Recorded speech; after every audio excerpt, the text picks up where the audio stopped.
नमस्कार दोस्तों, डरना नहीं, बाबा जी हैं तुम्हारे साथ। आज डिस्कस करेंगे कि यार किस तरीके से बोर्ड एग्जाम देना है, किस तरीके से नहीं देना है। तो लेट्स गेट स्टार्टेड।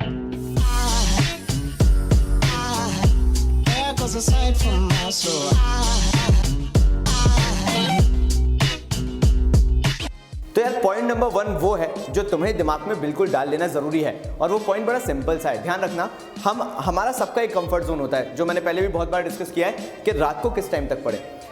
5th को पेपर है, यानी कल आपके पास वो आखिरी दिन होगा जब आप लग कर पढ़ाई कर सकते हैं। और अधिकतर प्रॉब्लम्स आती हैं, घर वाले बोलते हैं बेटा सो जा, कल तेरा पेपर है, मत कर, अपने आप को स्ट्रेच मत कर। तो घर वाले बिल्कुल सही कहते हैं और तुम लोगों को उनकी बात मान के चलना है। तुम्हें सबसे पहले क्या सोच के चलना पड़ेगा कि तुम्हारा कंफर्ट जोन कहाँ लाई करता है। अगर तुम लेट नाइट गाय हो, तो अगर तुम 12 बजे भी बेड पे चले जाते हो, आई कैन बेट तुम फोन चलाओगे, ये करोगे वो करोगे, लेकिन सोगे नहीं, क्योंकि वो तुम्हारा नैप टाइम है ही नहीं, वो तुम्हारे सोने का टाइम है ही नहीं। तो क्या करो, अगर एट ए स्ट्रेच पढ़ना चाहते हो, प्लानिंग करके रखिए कि 3-4 बजे तक पढ़ोगे, उसको कम करो और 2 बजे मैक्सिमम लिमिट सेट कर दो। भाई देखो यार, जब तुम लोग 2 बजे की मैक्सिमम लिमिट सेट कर दोगे ना, तो 2 से लेके सुबह के 7 बजे तक अच्छी नींद लोगे। मेरा दूसरा पॉइंट भी आ रहा है, लेकिन पहले ये चीज सुन लेना। अपना सारी जितनी भी पढ़ाई है इंग्लिश से रिलेटेड या अदर सब्जेक्ट्स भी जो आने वाले हैं उससे रिलेटेड कोई दिक्कत नहीं है, लेकिन रात के 2 बजे के बाद, even if you are a late night guy कि नहीं मैं तो सुबह 4 बजे तक पढ़ूंगा, मैं पढ़ के दिखाऊंगा ना, नहीं।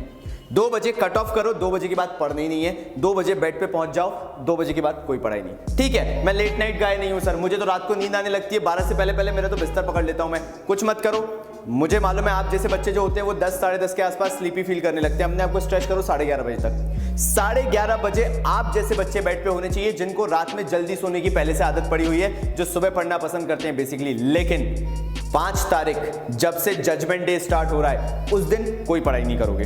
मॉर्निंग में उठ के कोई पढ़ाई नहीं होती है, सिर्फ कंफ्यूजन होता है, सिर्फ केओस होता है। तो अगर 5th को आपका एग्जाम है, आपको सुबह अर्ली मॉर्निंग निकलना है अपना पेपर देने, कोई जरूरत नहीं है कि आप सुबह उठ के पढ़ाई करो। बिल्कुल भी पढ़ाई मत करना, सिर्फ अट्टर केओस होता है। 4 चीजें दिमाग में आती हैं, घबराहट बढ़ती है, इसलिए कुछ भी नहीं पढ़ना है। आराम से उठो, सबसे पहला काम करो, अपना एडमिट कार्ड, अपना कंपास बॉक्स रखो, अपने बैग में डालो, अलग से रख लो कि ये मुझे लेके जाना है।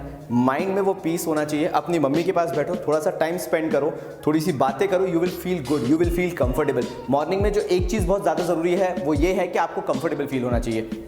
नेक्स्ट चीज़, तीसरा पॉइंट, मैंने 2 चीज़ बता दी, रात को 2 बजे के बाद नहीं या 11:30 बजे के बाद नहीं, उसके बाद सुबह सुबह पढ़ना ही नहीं है, सिर्फ कंफर्ट में रहो, पीस में रहो। तीसरी चीज पे आते हैं और वो ये है, सुबह 9 बजे घर से निकल जाओ, बहुत पीस रहेगा। सर मेरे तो घर के बगल में ही मेरा सेंटर है, निकल जाओ। 9:15 should be the deadline, 9:15 should be the deadline, जो आप जाके एग्जाम सेंटर के बाहर आराम से पीसफुली खड़े देखो कि बच्चों में क्या केओस मचा हुआ है। कुछ नहीं, देखने से क्या होगा, एक जो गट फीलिंग है ना वो चालू हो जाएगी कि यार मैं इस एनवायरनमेंट में ढल सकता हूं, मैं इस एनवायरनमेंट के अंदर भी अपना एग्जाम दे सकता हूं जब मुझे इतना केओस दिख रहा है। कुछ नहीं है, मैं चाहता हूं उस एनवायरनमेंट को अपने अंदर ले लो पूरी तरीके से कि हाँ मैं इस एनवायरनमेंट के अंदर अब ढल चुका हूं, अब मैं कंफर्टेबल हूं। जब मुझे 10-15 पे पेपर डिस्ट्रीब्यूट किया जाएगा तो मेरे लिए कोई बहुत बड़ी चीज नहीं होगी। ये आपके लिए तीसरा पॉइंट है। चौथा पॉइंट क्या याद रखना है, ब्लैक और ब्लू पेन आपके पास होना चाहिए। एडमिट कार्ड आप जब भी रखोगे फ्रंट टेबल पे रख दो, ताकि सामने से जब इन्विजिलेटर आएगा वो देखेगा, काम कर लेगा अपना, आपको डिस्टर्ब नहीं करेगा। ठीक है, पेपर आपके सामने है, आप कोशिश करो कि आप पेपर में ज़्यादा इन्वॉल्व हो। आसपास के एनवायरनमेंट में क्या हो रहा है क्या नहीं हो रहा है उससे कोई लेना देना नहीं है। फाइनली जजमेंट डे आपके लिए है, आप जानते हो आपको क्या करना है। आप बिना बात के किसी भी तरह का एक्स्ट्रा लोड नहीं लोगे। आपको एक चीज़ दिमाग में होनी चाहिए और वो ये है, आई कैन डू इट। किसी को प्रूव नहीं करना है। ये लाइफ में पहला ऐसा टाइम आया है जब आप खुद को प्रूव करोगे, तभी बोला गया आई कैन डू इट। ये चीज आपको दिमाग में रखना जरूरी है, और जब तक ये नहीं रखोगे तब तक पता नहीं 1000 लोगों के जो उम्मीदें हैं और बोझ है, बर्डन है, उसमें दब के कभी भी अपना रिजल्ट नहीं लेके आ पाओगे। एग्जाम सेंटर तक जाने तक मैंने आपको चीज़ बता दी। फाइनली बाहर निकल के क्या करना है, बाहर निकल के कुछ नहीं करना, बी काम। देखो 10 लोगों ने ये तो बता ही दिया होगा कि यार आप दूसरों से बात ना करें, ये ना करें, वो ना करें, लेकिन देखो क्या होता है, ऐसे सिनेरियो में पॉसिबल नहीं है कि हम अपने दोस्तों से कम्युनिकेट ना करें।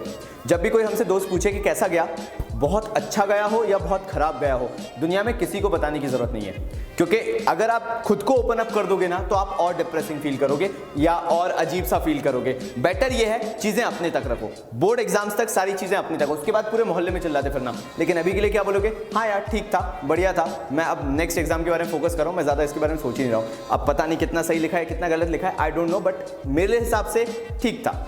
खत्म कहानी। जब आप यहाँ पे सामने वाले को रोक दोगे ना तो वो आपसे और क्वेश्चन करेगा ही नहीं, ये पूछेगा ही नहीं कि अच्छा गया था या बुरा गया था। ये कुछ टिप्स थी जो हम आपको देना चाहते थे कि आप बोर्ड एग्जाम्स को लेके साइकोलॉजिकली आप कितने ज़्यादा प्रिपेयर हो सकते हो। सारी बात इसी की है क्योंकि हम जानते हैं तैयारी आपकी पूरी हो चुकी है। So when it comes to the boards it is all about how well you are prepared. And last चीज़ भूलना मत जो मैंने बताई, आई कैन डू इट। और इसी से रिलेटेड एक छोटा सा काइंड ऑफ अ जेस्चर हमारी तरफ से है कि आपके लिए नीचे डिस्क्रिप्शन में एक वॉलपेपर आपके लिए है टीम कॉमर्स बाबा की तरफ से, जिसमें सिर्फ एक चीज लिखी हुई है, आई कैन डू इट।